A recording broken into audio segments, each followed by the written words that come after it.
All right, we're at the last day of the Feast of Unleavened Bread. And about 3,000 years ago, there was a group of freed slaves that were on their way to freedom.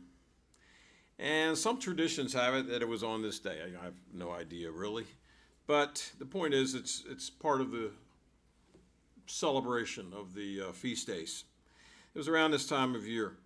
And the situation they faced was dire. Seemed to be no way out of it. And the command came, go forward. Those of you who like titles, this is the title. Go forward, and I'm giving away part of the sermon by the subtitle there, I've got your back. You see, we read in Exodus chapter 13, verse 17, all these quotes are going to be from the New American Standard, I believe. Now, when Pharaoh had let the people go, God didn't lead them by the way of the land of the Philistines, even though it was near. So the quickest way to get, and I got to talk, and the quickest way to get from here to here is to do this, right? They didn't do that. Why? Because it says, even though it was near, for God said the people might change their minds when they see war and return to Egypt. So archaeologists have found that there are the remains, and there's also records, written records, I believe, of fortifications along the coast here, that the Egyptians had control of a lot of the Sinai, but especially up on the coast where the trading routes were. So rather than go this way, they went some other way. And we can argue about which way it was. I don't really know. I got some conjecture in here just for fun. But here's the point. Pharaoh let them go, and God says, no, we're not going to go the short way. We're going to go a different way. So let's continue. So God led the people by the way of the wilderness to the Red Sea, and the sons of Israel went up in martial array, or if you read the King James, says harnessed from the land of Egypt. Now, what does that mean, harnessed? Some of you grew up on farms or farmers. I mean, does that mean they had a harness on? Well, I don't think it meant that. And why does the New American Standard translate it in martial array? Just pay attention to that because we're going to come back to that. But that's how they went. They went up in martial array from Goshen. That word, by the way, if you're into Hebrew, which I'm not, and I don't even know how to say that, but it's something like hamusim or something like that. And they translate it as in battle array, some kind of a formation. So what does that word mean? How's it used? Well, usually it has to do with five, either 1/5 or 5. It has to do with fives. So the idea is we're marching in groups of 5. Whether it's 5 exactly is not maybe important, but the point is that the Scripture's telling us they were orderly. They were organized. They marched in some kind of a formation. Not that that's necessarily important, but perhaps we can learn from that. Can you imagine if they crossed the Red Sea in a disorderly way? It'd be kind of dangerous, wouldn't it? So they were orderly in some kind of a way, according to the book of Exodus. Now when we get to Joshua, here's another example of this word being used. This is Reuben and Gad and the half tribe of Manasseh. You remember the story where they wanted to settle on the side of this is later, of course. They wanted to settle on the side of Jordan before entering what was seen as the promised land. And the deal was made, well, yeah, you can do that. You can settle here, but you got to send the men of fighting age over the Jordan and help the rest of your brothers and sisters, the rest of Israel, take the land that was given to them. So they did. But read it here in Joshua chapter 1, verse 14 to 15. You shall cross before your brothers in battle array. I didn't underline it, but there it is. That's the way they would have crossed. It was organized. It had the connotation of being some kind of a military thing. Not that it has to be. Doesn't have to be. But the point is, if you are a military, you're going to be organized, okay? Now, Moses was leading. We'll skip Joshua. Go back to the Exodus. Moses was leading the people, right? And we read, and there are details in Scripture that tell us that Moses knew how to organize. Did you ever think about that? Moses, of course, was trained.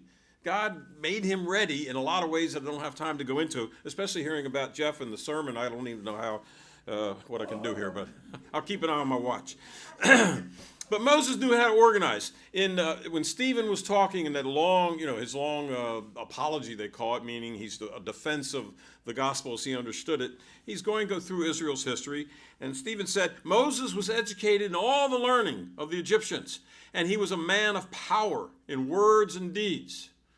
And that's what Stephen said. That was with their understanding at his time and the time of Jesus. So he was intelligent. He had training. He grew up in Pharaoh's household. If you read Josephus writes that the Egyptians betook themselves to their oracles and prophecies, and when God had given them this counsel to make use of Moses the Hebrew and take his assistance, the king commanded his daughter to produce him that he might be the general of their army. So this was part of the tradition in Josephus' time, which is roughly the same time, a little bit later than Jesus. So that's the way they understood it. But the point that I want to make here is that Moses did know how to organize. He was trained in Egypt and perhaps even some kind of a general. So he knew how to handle this. Now, not only that, Moses went to Midian, a place called Midian. I'll have a map later. And that's where he met his wife and pastured flocks for his father-in-law. For how long? About 40 years. Can you imagine herding sheep for 40 years? But maybe that helped him to lead people too. He already knew how to organize armies. Now he's got to organize sheep. And he could handle that as well. So he was uniquely qualified to lead many people, being both trained as a general and trained as a shepherd. So I think it's interesting to me. I read these stories and I'm always asking lots of questions and how does this work and how does this go together? Moses knew the land of Midian. Why? Because he shepherded there for 40 years. That's where his family, where he raised his family. So how did the Israelites leave Egypt? We know they didn't go this way. The common understanding is they went this way. Why? Because somebody said, I think it was Constantine's mother, that Sinai is down here and that's where they were. I don't know that there's any proof of that one way or the other. And therefore that, where was the Red Sea crossing? Could it here or the Reed Sea? We don't know. We don't know all the details. But Midian's over here on the other side of the Gulf of Aqaba. And this is the area that Moses was familiar with.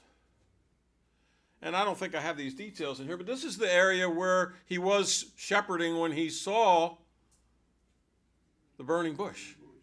And what did God tell him when he met him there? Well, he told him to take his shoes off, it's holy ground. But also told him that later on, he would meet him again on that mountain. So I'm not telling you that Mount Sinai is in Midian, but it makes sense to me. I don't know. It does. There's also historical records kind of that Egypt controlled this whole area, the Sinai.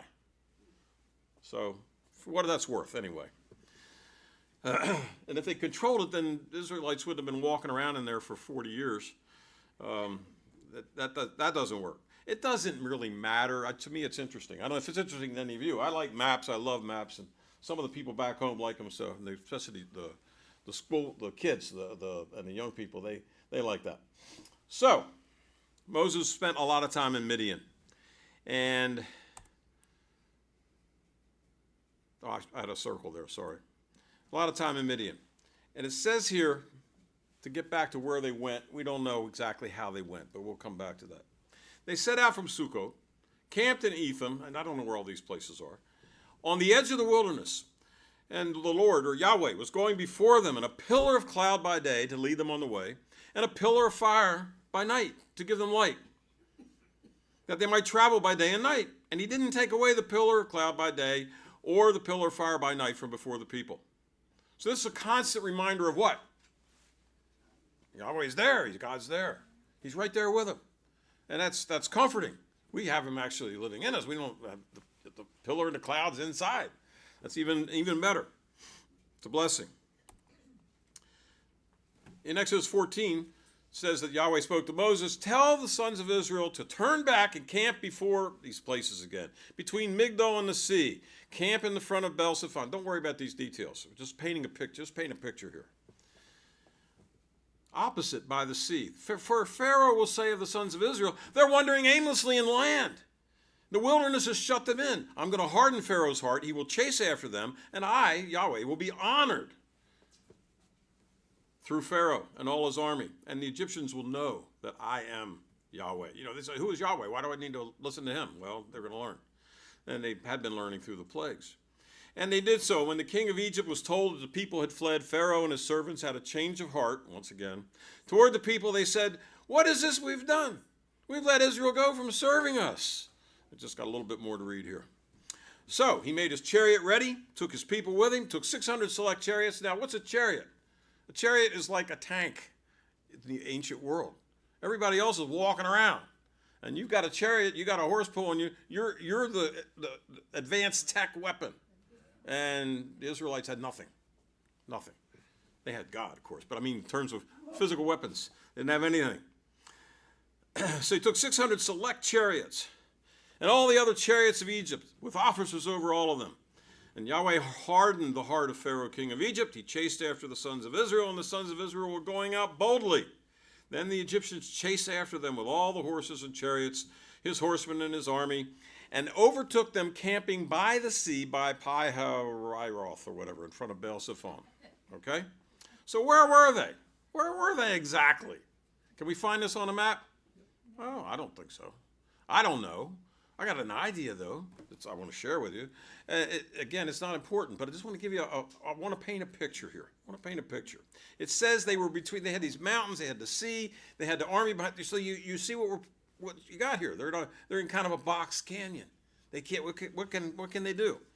So, I just said I wouldn't say that Mount Sinai was in Midian, but Paul wrote in Galatians 4, talking about Hagar and using an analogy, a type of the Hagar from the Old Testament and so forth.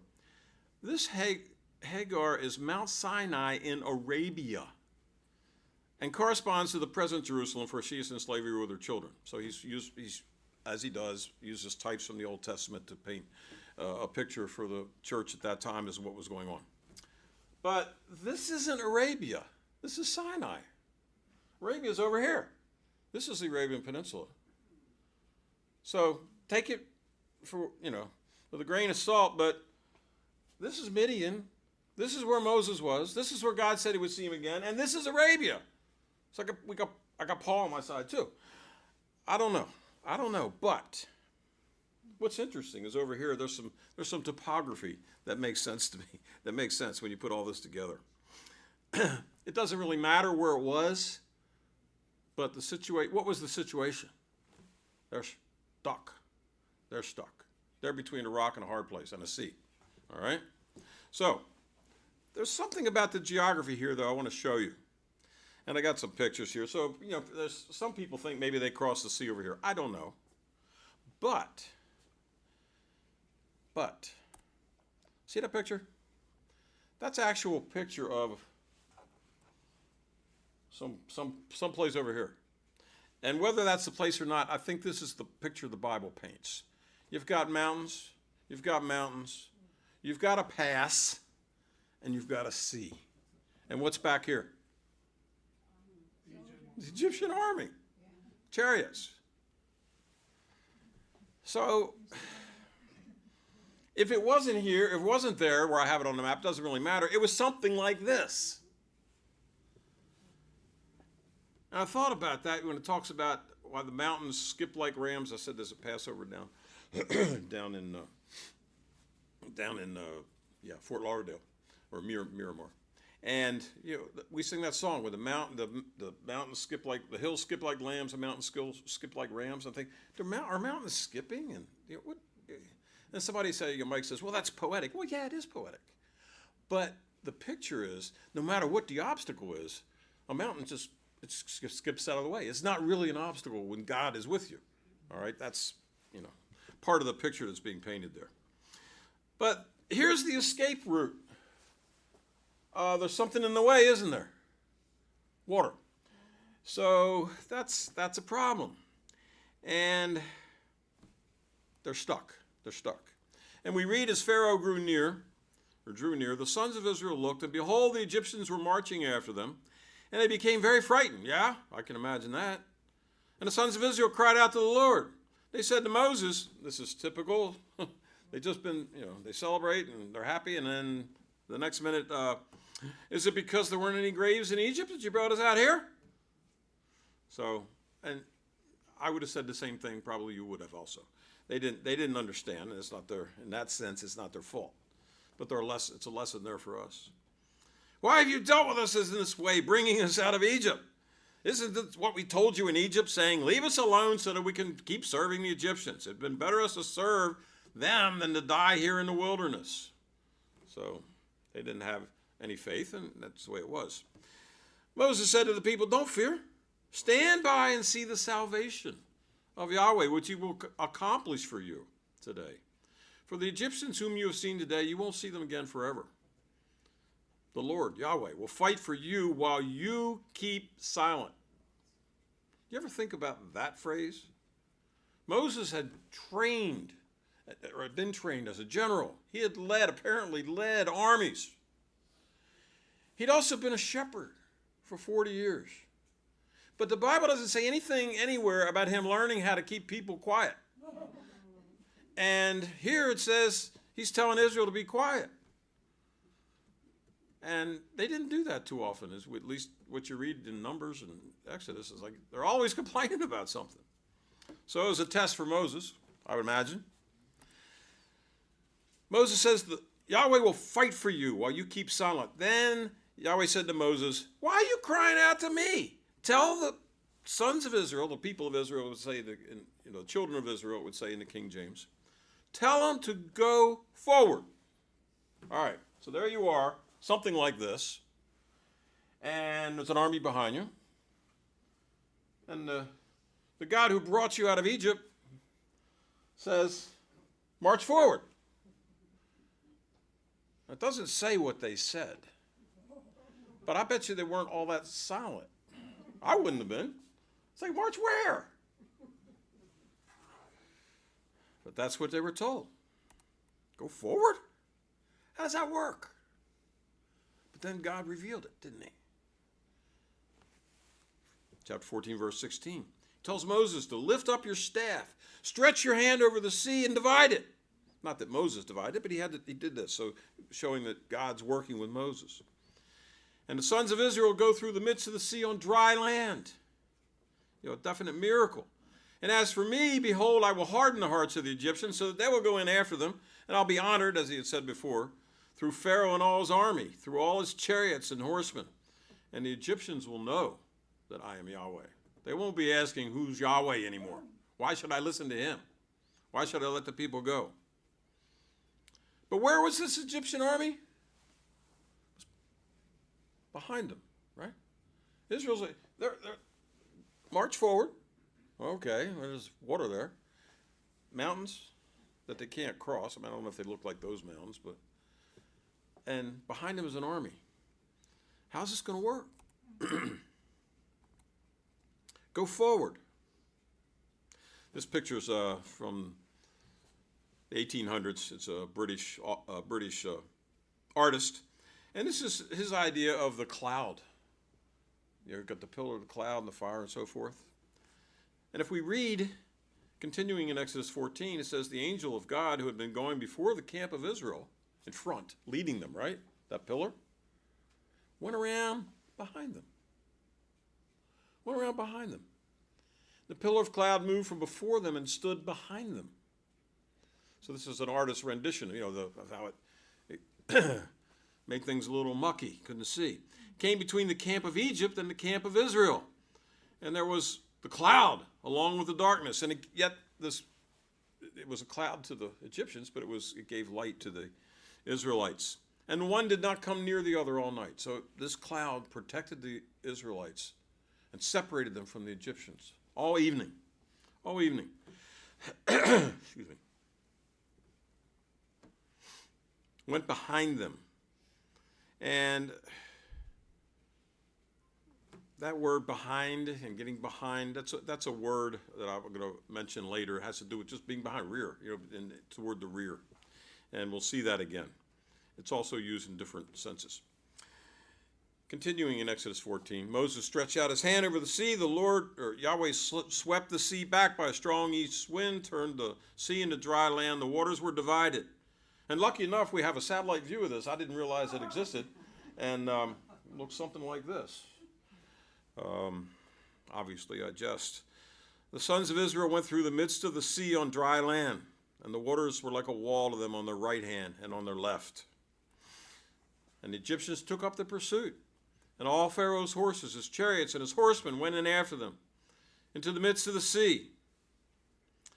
And at the morning watch, Yahweh looked down on the army of the Egyptians through the pillar of fire and the cloud, and he brought the army of the Egyptians into confusion. Now, you know all this story. I'm just rehearsing this so we can glean a few things from it. He caused their chariot wheels to swerve, and he made them drive with difficulty. So the Egyptians said, "Let us flee from Israel." We heard about fleeing this morning. Let us flee from Israel. For the Lord, Yahweh, their God, is fighting for them against the Egyptians. And Yahweh said to Moses, "Stretch out your hand over the sea, the waters may come back." All right, this is how he's going to get his glory over Egypt and all the charioteers and the horses and so forth. So Moses stretched out his hand over the sea, and it returned to its normal state at daybreak while the Egyptians were fleeing right into it. They went right into the trap. It says, the Lord overthrew Egyptians in the midst of the sea, and the waters returned and covered the chariots and the horsemen.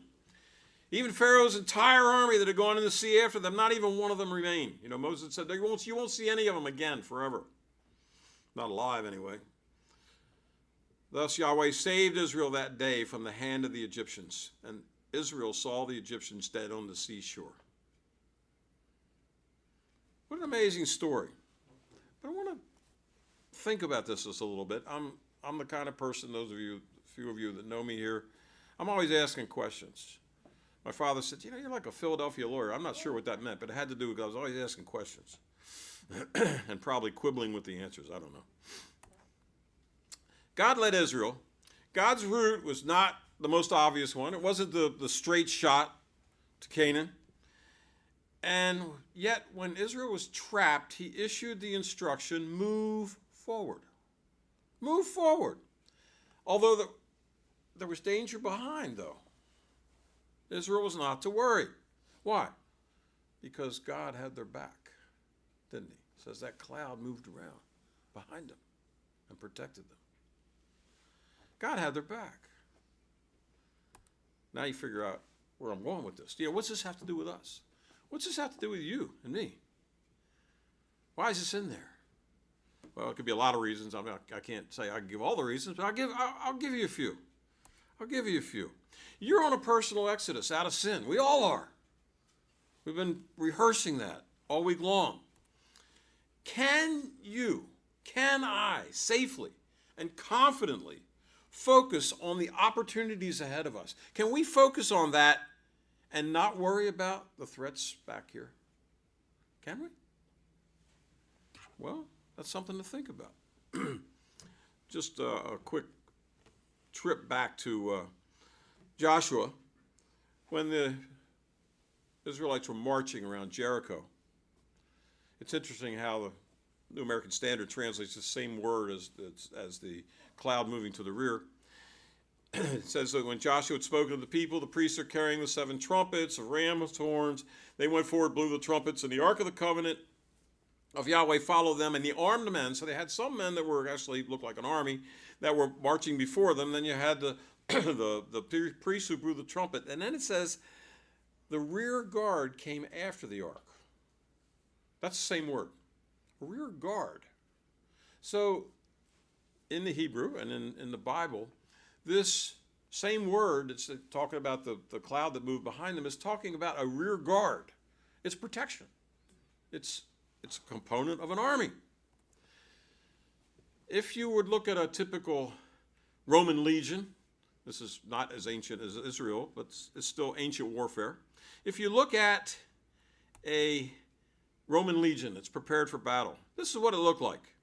You had the cavalry. The cavalry rode up front. All right, there's the blue blocks. That's where the men on the horseback, okay? they kind of led the charge as it was. And they're in the front, but they're also on the sides, so they're protecting the flanks. And then you had in between, there were rows of what they called cohorts. These are the foot soldiers. You had this row, you had this row. Several rows. This is a typical legion in the Roman army. You had these cohorts. That, if you care about the details, it's like 1,100 infantry and 30 mounted troops. And some of them contained 550, half of that. Some of them were half the size. Behind the main group were lighter troops. This was 7 cohorts. And then in the back, you had these reserves and so forth, and they protected the legion from behind. And also filled in if you needed, you lose some people in the front. So this is where your reserves came from, in the back, okay? This is not important to remember. It's just, again, I'm painting a picture here. There were different terrains. It depends. What you would do in Florida is different than what you would do up where I live. You don't have mountains here, but so wherever they were fighting, they might have to tweak this a little bit to make it work. What if you were just on your way to a battle?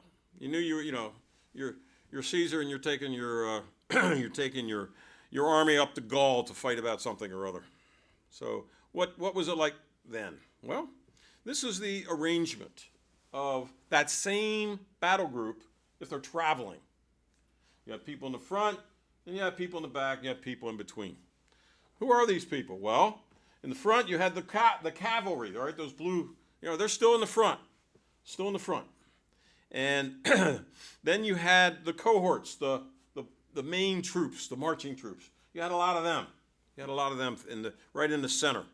And you had baggage, you had servants, you had all the equipment, you had the food, you had other stuff that had to come along in the back. All right? And then you had the best units of your infantry and the best units of your cavalry. And they were in the back. Now, when I say best units, you didn't have as many here as you had here. These weren't the ones who were going to lead you into battle. But you had less of them, and because there were less of them, they had to be better. They had to be your best back here in the back, the rear guard. Now, this again wasn't the Egyptian army, but my point is, this is the way ancient armies operated, if they were effective. And when the Bible uses certain terminology, which is military terminology, the people that are writing that are familiar with the way the armies worked, and they're using that. And I'm not so familiar, so I got to look this all up. And it's interesting to me to do that because it makes the picture clearer to me, what's going on, and why did the people who wrote use those words. So that's what I'm going to share. The lighter units were arranged around the edges to act as scouts also. So you had to watch your sides. But the best units were in the back. Now, I'll show you one other thing. And you're familiar with Ephesians chapter 6. And this right here is a picture of, all this proves is that there's people in England that have way too much leisure time and money on their hands, that they can sit around and their hobby is to dress up as Roman soldiers. But you know what? And I know this is a little bit off topic, but we're talking about soldiers. Look at their equipment. What do they have? Well, they got the full armor of God. And when Paul wrote that, he knew what the Roman soldiers looked like. In fact, what was Paul's occupation? He was a what? Which means he worked with leather. Who do you think his biggest customer was? I can't prove this, but who needed lots of leather stuff? Shoes, tents, the army. So if he wasn't selling directly to them, I can't imagine some of his products. So he knew. Didn't get there. He knew. So we have loins girded with truth. We have a breastplate of righteousness. You got this breastplate, right? You've got your feet shod. You got to have the feet shod with the gospel of peace. You have the shield of faith and the helmet of salvation. So he knew what it looked like. And we also talk about the sword of the Spirit. They all got their swords there. Now, we don't have a picture from behind, but you can see like a little bit there. How much armor do they have on their back? Not much. Paul doesn't say, the back plate of whatever. You're fighting this way. And you're fighting your battles this way. What about your back? What about your back? Maybe you never thought about that. I won't read this, Isaiah 52, but you can, if you're a note taker. If you're not, I'll send this. Give me your email address. I can send you the PowerPoint. But it says I'll just read the end of it there. The God of Israel will be your rear guard. That's that same word again. The God of Israel is your rear guard. So you don't need a whole lot of armor back there.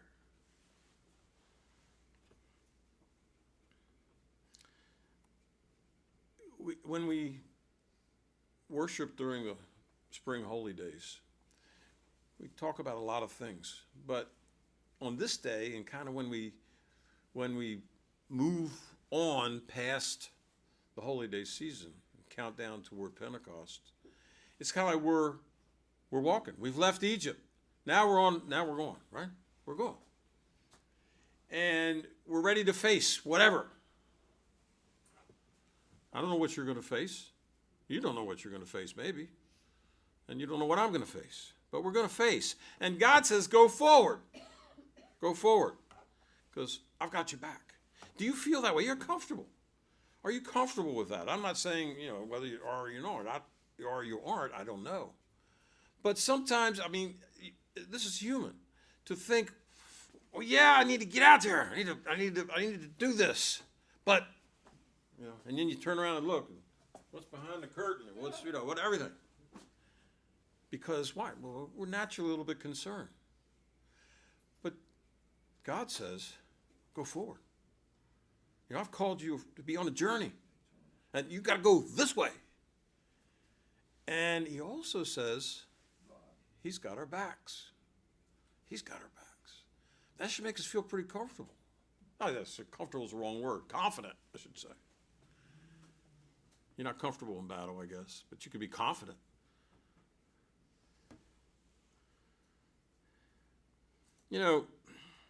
I've been places, I won't tell you where and when, but, where somebody's talking and, somebody will say, men, usually it's men saying this kind of stuff. We got to watch each other's back. We need to look out for each other. Maybe, I'm not saying there's not a time for that, but that's kind of selfish. God's looking after your back. Like, he's not telling us to circle the wagons, Anybody see that video about the earthquake in California where the elephants all got in this protective circle? Wasn't that amazing? Well, we're not elephants. We don't need to do that. That's wonderful. God made them that way. That's wonderful. But we don't need to do that. We don't need to look out for each other in that sense. We work for God. And God says, I want you to go this way, and don't be so worried about your back that you're not willing to move forward, because I'm covering the back. The best troops are in the rear guard. All right, I want to wrap this up. Well, not wrap it up. I just want to get some takeaways. This is the wrap up, but it's going longer than just a little bit. Those of you that do like to take notes, here's the things that maybe are worth writing down. God is leading the way and watching your back. That's kind of the main point here. He's telling us which way to go, and he's saying, I got your back. You don't have to constantly be turning around and seeing and worrying about whatever's back there. I'll get into that in more detail. When God has something for you to do, somewhere for you to go, something for me to do, he provides the way forward. He's not going to say, all right, go, just like with the sea. He said, move forward. He said, go forward. So he told Moses to tell him. Well, he didn't tell him that and just have him walk into the water and drown. He opened it up. He'll do that for you too. It can be amazing stories sometimes. I'll share one. I don't have it in my notes. We help a particular, it's a Church of God affiliated orphanage in Kenya. And they take care of widows and orphans, which there are a lot of because of all the males dying with AIDS over the years. And they arrested somebody who's actually at a university now. They arrested him because years ago he helped a relative, a grandfather, he had access to some funds, and he helped his grandfather who had medical issues. Well, here we are years later. His grandfather's in the hospital. They arrest this kid because he's responsible for his grandfather's bills. And unless money shows up, he's going to be in jail. And when you're in jail there, you get beat up and harassed and tortured and all that kind of stuff in order to extract money from the West. That's my take on it. So we got a prayer request. Everybody prayed. And this was one of those, like, go forward, but you can't. And it's not fair, but this is a lot of countries in this world are run this way.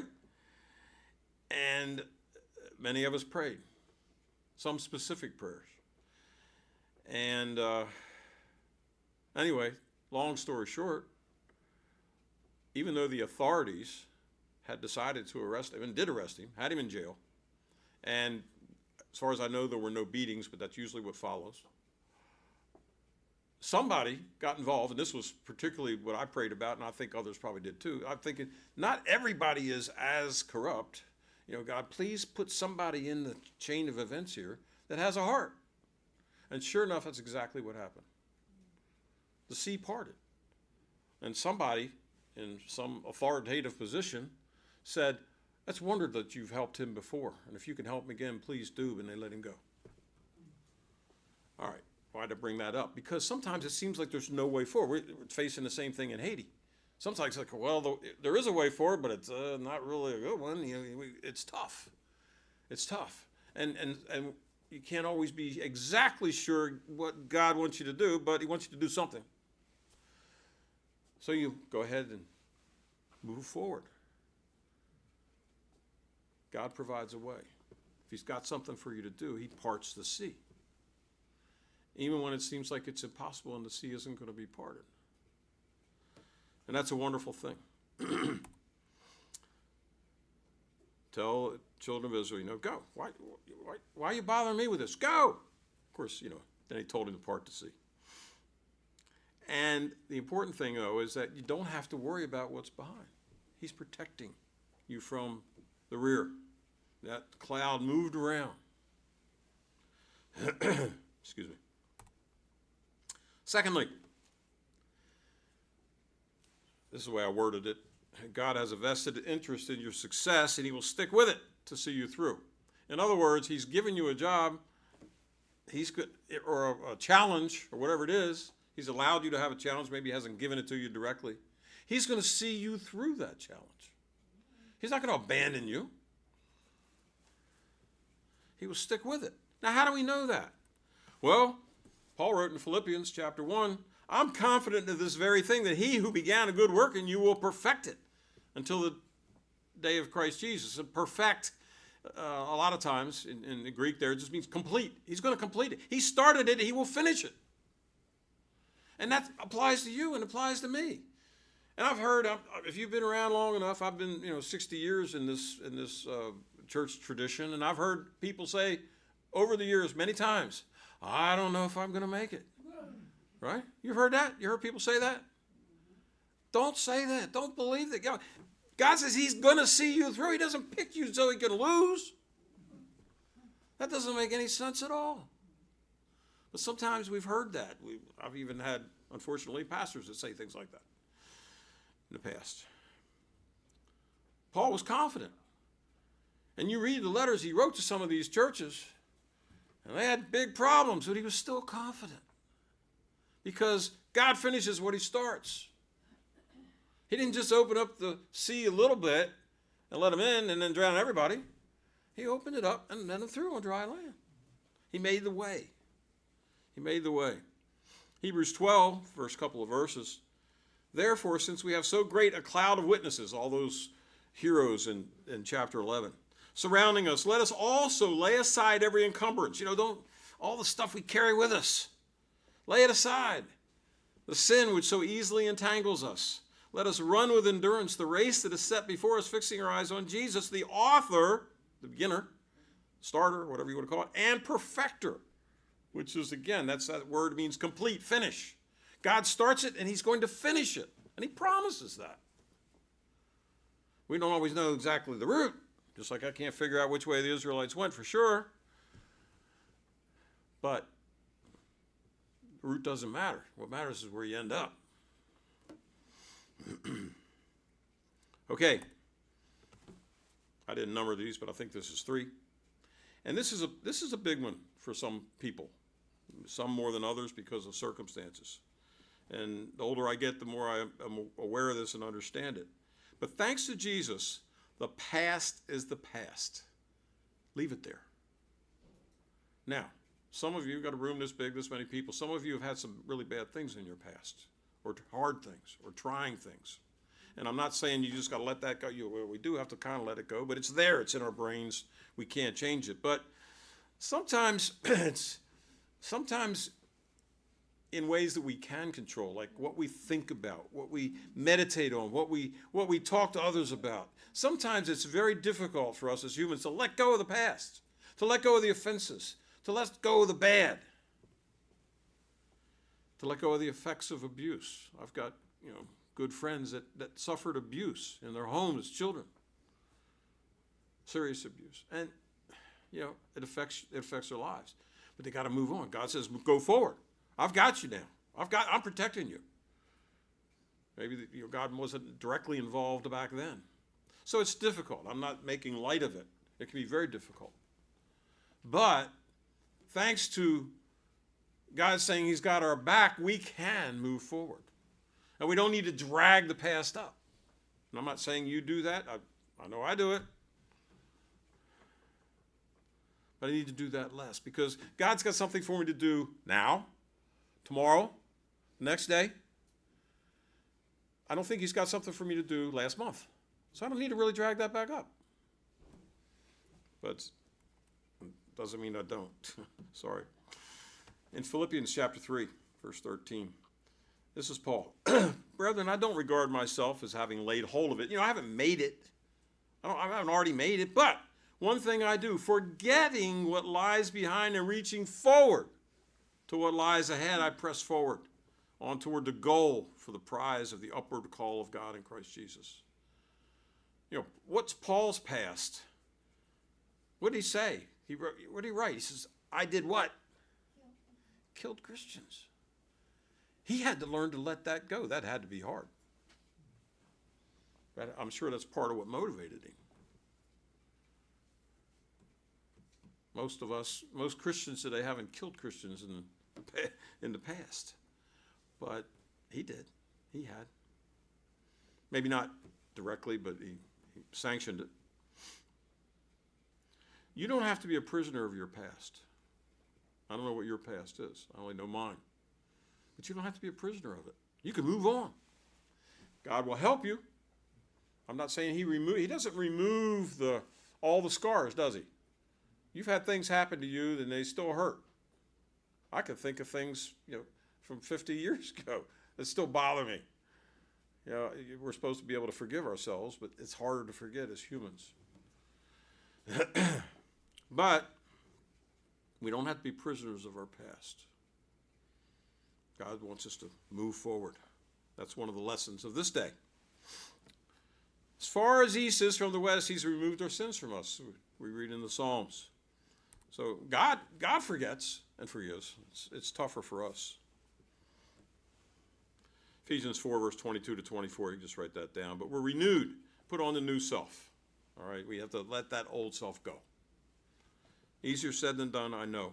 But that's part of the lesson of this particular side of the feast, the crossing of the Red Sea. And this is another way of saying kind of the same thing. Focus on what's ahead, not where you've been. And I don't know where you've been, and you don't know where I've been, but moving forward requires a forward focus. Anybody ever work? I asked this before. Any ever farmers? I'm not a farmer, but I worked on a farm. Hardest work I ever did. I was 12 years old, and I can remember driving a tractor. Anybody ever driven a tractor on a farm?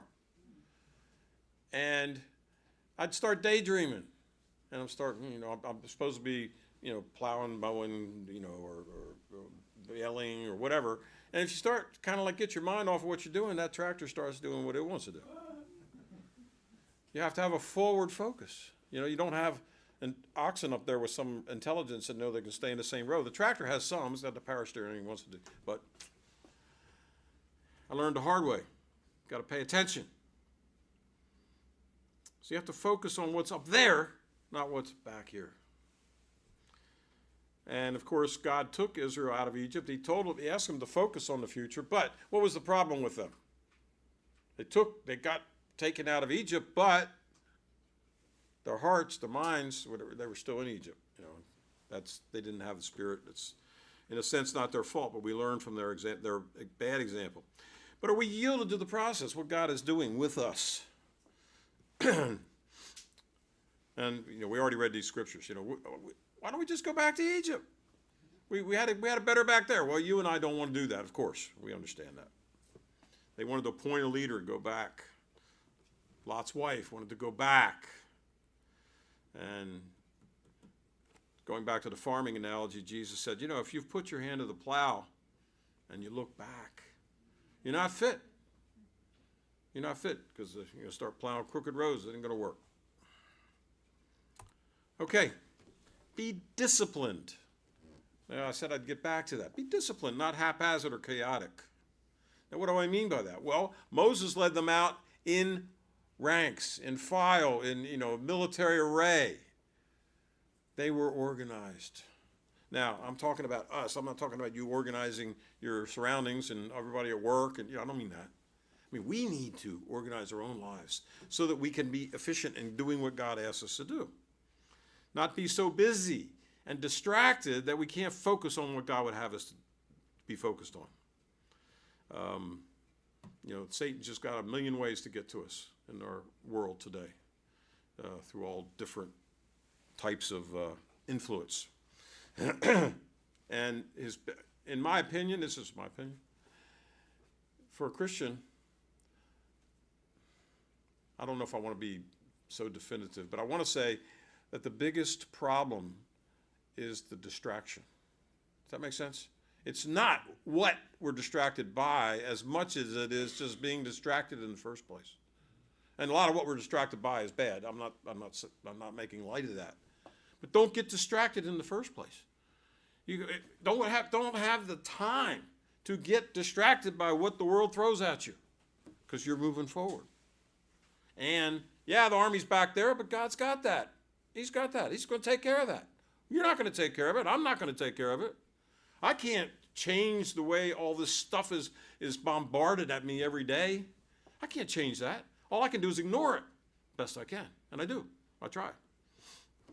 And you can do the same thing. But it's a battle. It's a battle because we're supposed to be marching this way, and it's all this stuff is trying to distract you from your goal and what God would have you do. So they went up there. They were organized. And Paul makes the point in 1 Corinthians that don't you know if you run in a race, you have to only one wins, and you have to run in a way that you win. In other words, you got to have a plan. You got to be disciplined. You got to go to the gym, whatever you got to do. I'm just saying there's a way to succeed. And Paul says, we need to run that way. Not be like a boxer, what do they call it when you box in the air? Shadow. That's called shadow boxing? Okay. I was starting to say that. I said, because you're boxing out of shadow? I never watched boxing. I don't know.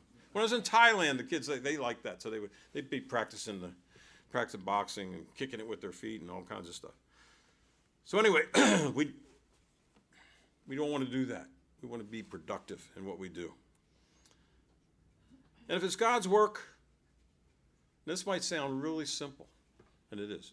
If it's God's work you want to do it God's way.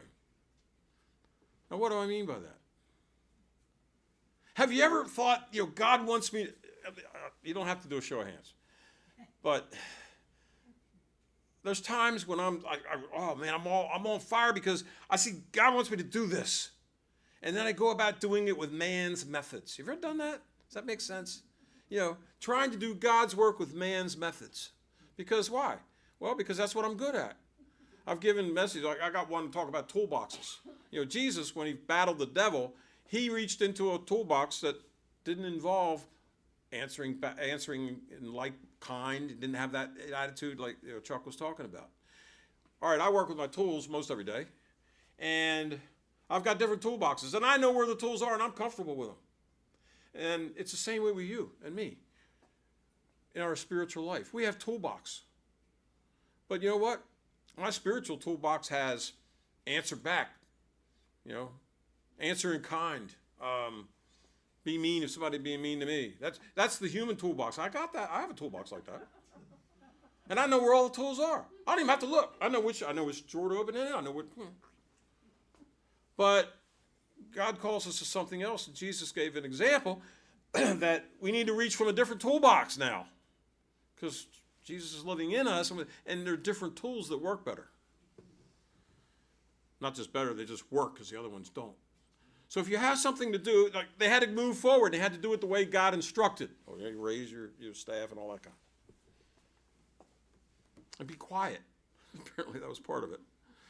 I'm not telling you need to be quiet, but if you want to do God's work, do it God's way. You remember when Jesus was headed from up in the Galilee down to Jerusalem, and he went, instead of like some of the really, really righteous people would not walk through Samaria, they would go around, go over to Jordan, go down on the east side, and then cross up at Jericho and come back to Jerusalem. They didn't want to be contaminated on their way to the temple. Jesus walked through Samaria. James and John, I think they were the ones with him. Yeah, and he's kind of sent them out, like, make sure we got a place to stay or whatever, whatever it had to do. And they found out they weren't being received very well. Why? Remember why? It says it up there, but because they were headed to Jerusalem. The Samaritans said, all right, you're just passing through. We don't care. If you were coming to see us, maybe we'd care. So what did James and John say? You want us to command fire to come down from heaven and consume them? Hey, they're Samaritans. They deserve it. Here, this is Messiah right here. You don't know who's with us. What do you want us to do, Jesus? We can call the fire down. Let us.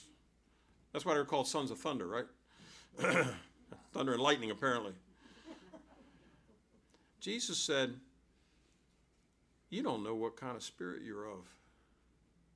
They were reaching into the toolbox they were really familiar with. And Jesus said, no. He rebuked them, it says. That's not the right toolbox. It's this one over here. Jesus, when he's in Samaria, he sat down and talked to the Samaritan woman at the well. And you know the story. So we don't need to use earthly tactics because it's the work of God. Okay. So God's leading the way. This is just a review. God's leading the way and watching your back. He's got an interest in your success. He's called you. He's already invested in you. That's the vested part, right? I don't have to explain vesting in Florida. All these retirees down there. I'm not picking on you people. It's like, we're walking along the beach down in Deerfield, and Shelby says, that guy's talking about his 401k and how how it's doing really bad now. That's the discussion everybody's having because their lives depend on it. But God's already invested in you, and He's going to make it work. He's going to stick with you and see you through. And thanks to Jesus, your past, my past, the past is in the past. We don't need to turn around and have to face that all the time. Focus on what's ahead, not where you've been, not what you've been through, but where you're going. Be disciplined. Be disciplined like Israel was disciplined as they walked through the sea. And if it's God's work, which it is, that we're called to do, let's do it God's way. God said, Yahweh told Israel, and He tells you, go forward. I've got your back. It's 3,000 years later now. There's another group of freed slaves. Some of them are right here in this room. We're freed slaves, aren't we? We've been freed from slavery to sin. And God has told us to move forward, move forward. And sometimes we're in a dire situation. It's mountains to the right, mountains to the left, a sea in the front, an army in the back. And we can't see how we're going to get out of this. But the command's been given. Go forward. God says, I've got your back.